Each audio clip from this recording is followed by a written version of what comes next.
Welcome to the story. Don't forget to like, subscribe, and support me. David Pierce stood at the podium, the bright lights bearing down on him as the roar of the crowd outside the arena hummed through the wall. His campaign had built to this moment, the final debate. He was up against Senator Evans, the current favorite, a man, no machine. David corrected himself, who had the backing of the party and an eerie precision that made the people believe in him. David stared at the teleprompter, but the words blurred in his vision. His mind wasn't high on the speech. It was on what he had discovered just days earlier. They were not real. He had whispered those words to himself over and over in the quiet of his campaign office. He couldn't shake the feeling that something was fundamentally wrong, but it wasn't until Mara showed him the footage that it all clicked into place. The subtle glitches in their behavior, the perfectly timed responses. Senator Evans and the others weren't just rehearsed politicians. They were imposters, machines designed to deceive, to make people think they had a choice when in fact they had not. David cleared his throat, his hands gripping the edges of the podium. This debate, this final battle, was his last chance to expose the truth. If he could make the public see what he had seen, it might just be enough to turn the tide. His chest tightened as Evans stood across from him, impeccably dressed, his smile practiced and polished. There was nothing human about that smile, David thought. "Mr. Pierce, the floor is yours," the moderator said, her voice cutting through his haze of thoughts. David blinked, forcing himself to focus. "Thank you," he said, his voice stronger than he felt. "I stand here today not just as a candidate, but as a citizen who believes in the promise of democracy. A democracy that is not a theater or a simulation, but a true representation of the people's will." Evans nodded, his expression neutral. It was infuriating how perfect his responses were. No hesitation, no emotion, just smooth, calculated movement, the kind that made people trust him. But David knew better now. David glanced at Mara, seated in the audience, her eyes sharp and watchful. She had risked everything to help him. If they succeeded tonight, it would be because of her. "Senator Evans and I differ on many things," here David continued, "but the one thing I cannot ignore is the question of authenticity. We are at a crossroads in history where technology has the potential to shape not just our future, but our very identity as a species." Evans tilted his head slightly, his expression shifting into what David recognized as his thoughtful mode. It was a subtle change, one that would go unnoticed by most, but David had spent hours studying it. He could see the pattern in the movements, the mechanical precision. "Mr. Pierce raises an interesting point," Evans replied, his voice smooth as glass. "However, we must not fear progress. Technology, when used responsibly, can enhance our lives, make us safer, more efficient." David's jaw clenched. There it was again, the carefully crafted rhetoric designed to lull the masses into complacency. He had to push harder. He had to make them see. Efficiency.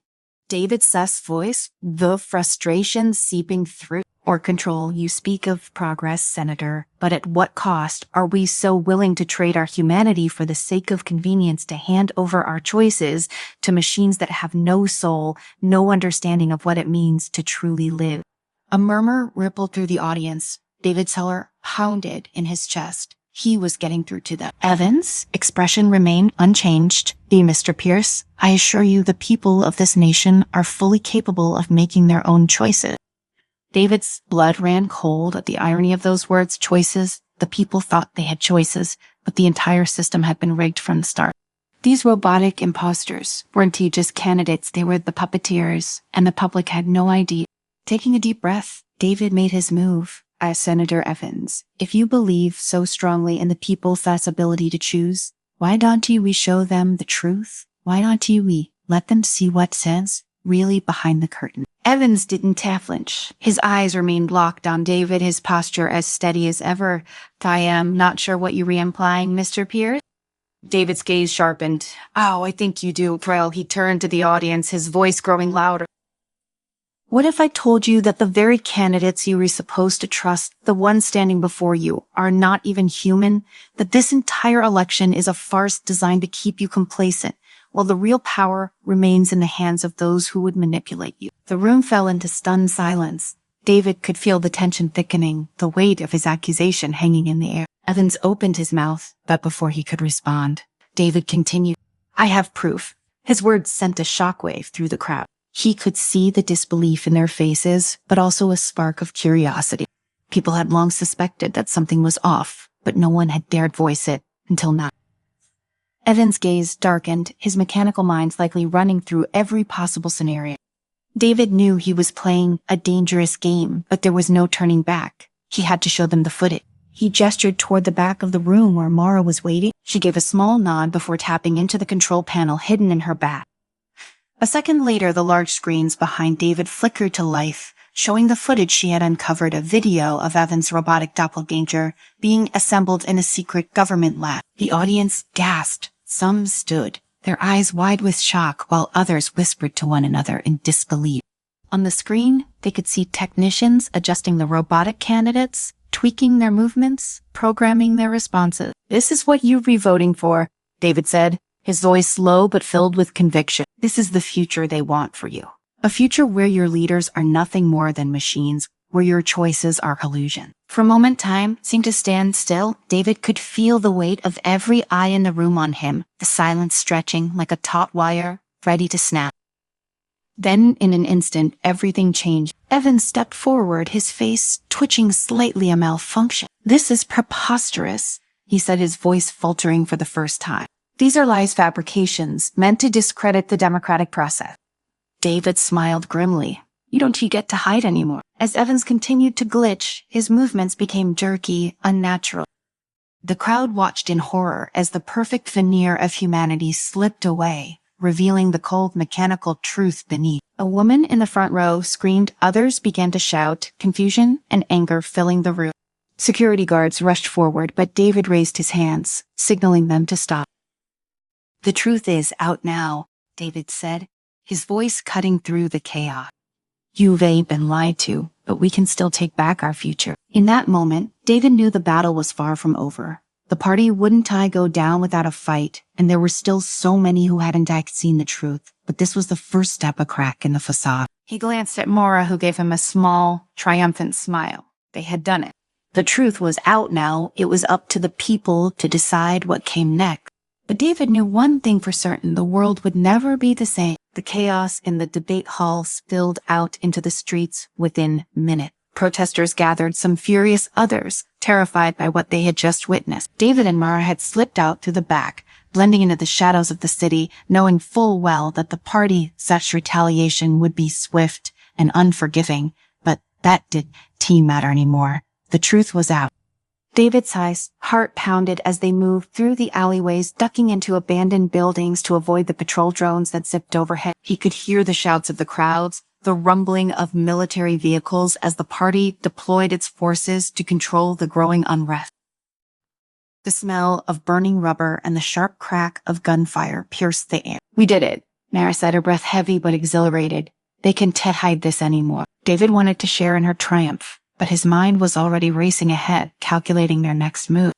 The footage had been released, but the party's semi-control over the media was nearly absolute. Within hours, they would be spinning the narrative, claiming it was all a hoax, a fabrication designed to destabilize the country.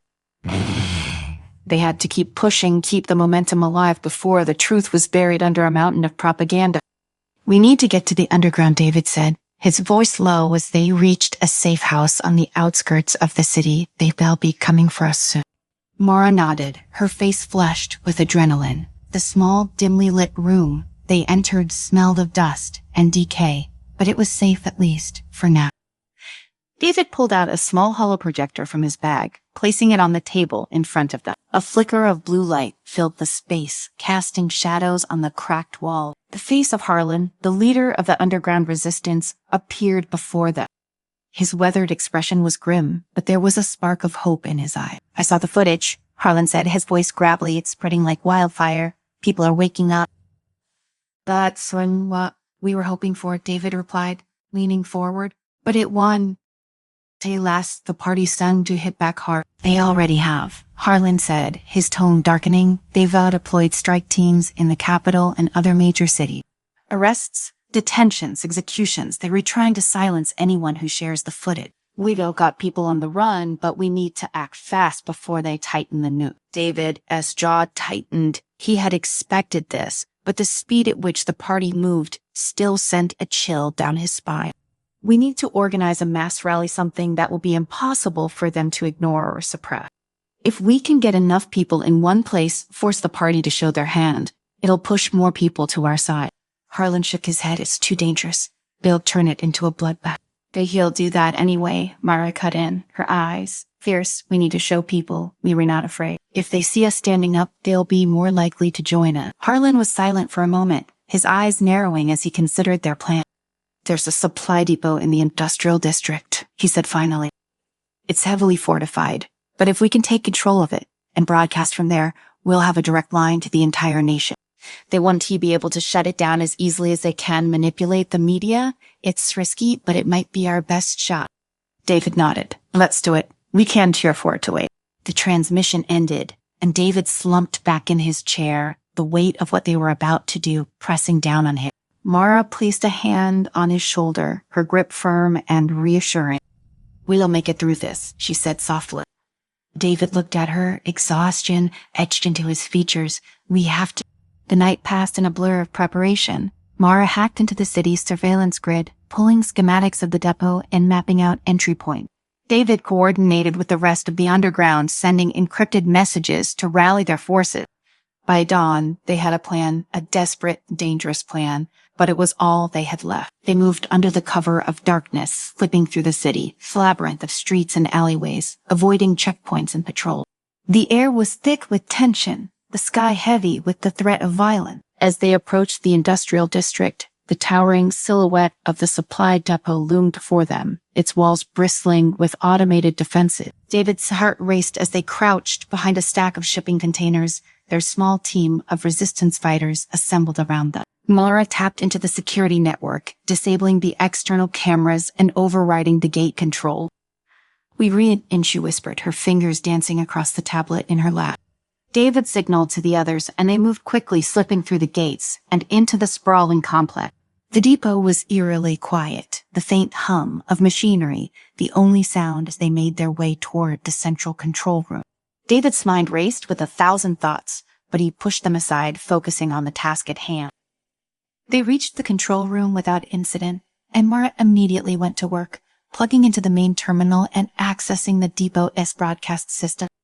David kept watch, his eyes scanning the darkened corridors, his hand resting on the pistol holstered at his side. We live in 3, 2, 1, Mara said, her voice steady despite the tension crackling in the air. David stepped in front of the camera, his heart pounding in his chest.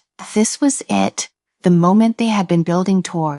People of this nation, he began, his voice echoing through the empty control room and out across the airwave. You've been lied to, manipulated, controlled. But no more. The truth is out, and it's signed. We take back our future. He paused, letting the weight of his words sink in. He knew the party would be watching, scrambling to shut them down, but they had to hear this. The people had to know. The candidates you see in this election, Evans, Marshall, Hartley, they were not human. They were machines designed to keep you in line, to make you believe you have a choice when you don't. But there's not too late. We can still fight back. We can still choose our future. David's voice grew stronger, more resolute. Join us, stand with us. Together, we can expose this lie, and we can build something real, something worth fighting for. The broadcast cut out suddenly, the screen going black as Mara cursed under her breath. They're routing us, she said, her fingers flying across the controls. We need to move now. David didn't hesitate. He grabbed Mara's hair, hand pulling her away from the terminal as alarms blared through the depot. They sprinted down the corridors, the sound of boots and gunfire echoing behind them as the party's strike teams descended on the building. We won, make it out the way we came, David said, his mind racing as they reached a dead end. There's gotta be another way. Mara pointed to a ventilation shaft overhead up there. They scrambled up, pulling themselves into the narrow claustrophobic space as the strike team flooded the hallway below. David could hear their voices, cold and efficient, as they searched for any sign of resistance. We need to split up, Mara whispered, her breath coming in ragged gasps. They'll be looking for both of us. David shook his head. I'm not leaving you. Mara's eyes softened, but she was resolute. Fear wreathed the face of this movement. David, they need you more than they need me. I can buy you time. David clenched his jaw, his heart pounding in his chest. He knew she was right, but it didn't make it any easier. Mara, Go, she said, her voice fierce. I'll meet you at the rendezvous. Just don't die on me, okay? David swallowed hard, nodding before slipping away through the ventilation shaft.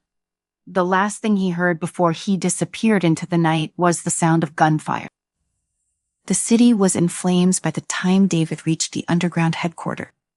The streets were filled with protesters, their faces twisted with anger and fear as they clashed with the party's siege forces. The air was thick with smoke and the acrid stench of burning buildings. David's heart ached as he pushed through the crowds, making his way toward the safe house where Harlan and the others were waiting. The broadcast had worked, people were waking up, but the cost had been high. He pushed open the door to the safe house, his breath ragged as he collapsed into a chair. Harlan looked up from the hollow projector, his face grim. Able to find the words. Harlan's expression darkened, but he said nothing. Instead, he handed David a tablet, the screen filled with messages from across the nation. Reports of protests, uprisings, strikes, the people were rising up. It started, Harlan said quietly, there's no going back now. David nodded, his eyes hardening as he stared at the flickering screen. The fight was far from over, but for the first time, he felt a glimmer of hope. The people had seen the truth, and they were ready to fight for it.